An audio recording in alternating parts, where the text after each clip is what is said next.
All right, well, let's beef up the show with a modern wrestling review. This past week's Dynamite, the AEW television program on Wednesday night, they loaded this thing up. The number 4 of the best of 7 fiasco, the long-awaited match with MJF and Starks. That's the first time we've seen MJF on free television plying his craft in a bit.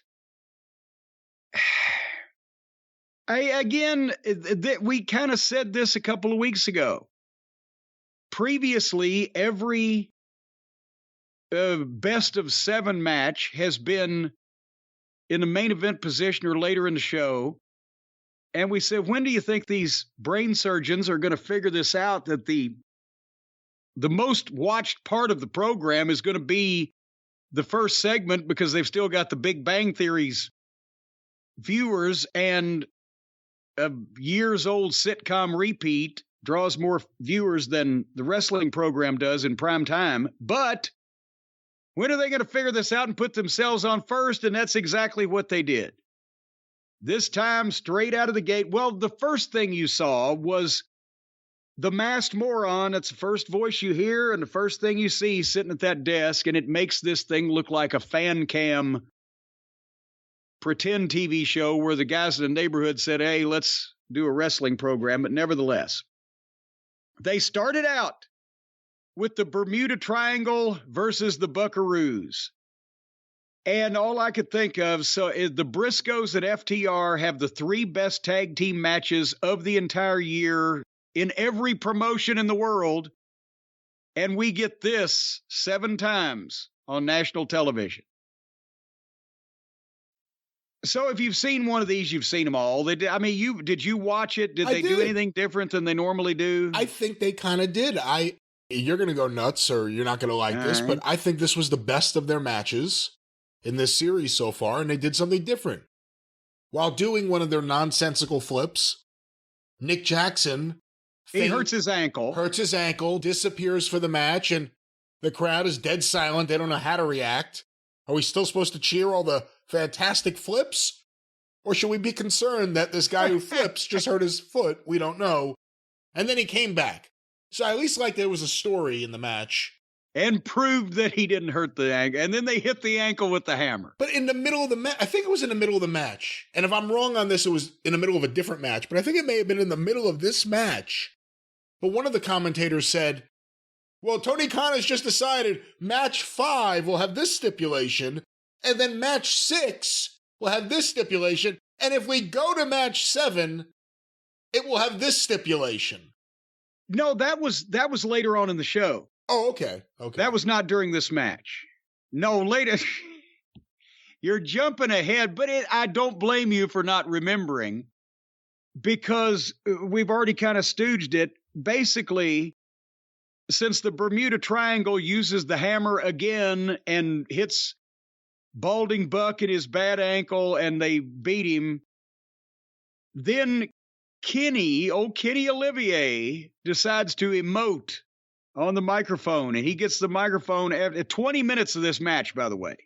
So the first 20 minutes, then the match is over. Everybody stands around forever. The heels start to leave the ring. It looks like they're confused on who needs to do what first when. And then Kenny says, he gets the microphone and he says, what are you wearing? No, really. He uses the phone sex voice, but he challenges, and I use that word in quotation marks, the heels, I guess they're the heels, in the softest, most blasé, uninteresting, emotionless way possible. He's not mad. He's not even upset. He's wandering around doing the nerd voice that he does. And he challenges them to a no DQ match next week, where not only the hammer will be legal, but all weapons are going to be legal. Because we're tired of playing your guys' game. A no DQ match, as opposed to what they've been doing, where they've used the hammer in every match and nobody's gotten disqualified. There have been no repercussions. Nobody ever gets disqualified. Even if they have a match where there are supposed to be disqualifications in play and they do all this shit. So, and it's not going to be any different because the corpse referee is going to be involved. I was going to say, announce no Rick Knox as referee. The fans will think something will really happen. Yeah, then they'll pop. But then after he did that and the heels just stood there and stared at him like everybody else did, then later on in the program, that's when they say, oh, and the sixth match, if we need that, it's going to be a ladder match. And the seventh match is going to be the fucking nuclear waste and suppositories and see whose piss turns fluorescent green first match. And they just gave the people a whole bunch of other fucking crazy off-the-wall stipulations on all the other, if they're needed. I kind of bet you they will be needed, but there's a lot needed. There's a lot needed, but the point is, if you like these matches, they had another one. When fucking Twinkle Toes gets on the micro, and at the end of his promo, he blew the fans a kiss. Mwah! He's death on the microphone. He is really bad on the mic. There is nobody more boring, more not exciting, more bleh. And he talks like that in real life too, because there's nobody in real life that's more boring and bleh than this fucking guy. But they did it. They put themselves on first to get the big bangers. And then when they run the viewers off later on in the program, they can blame MJF. So we called that one too.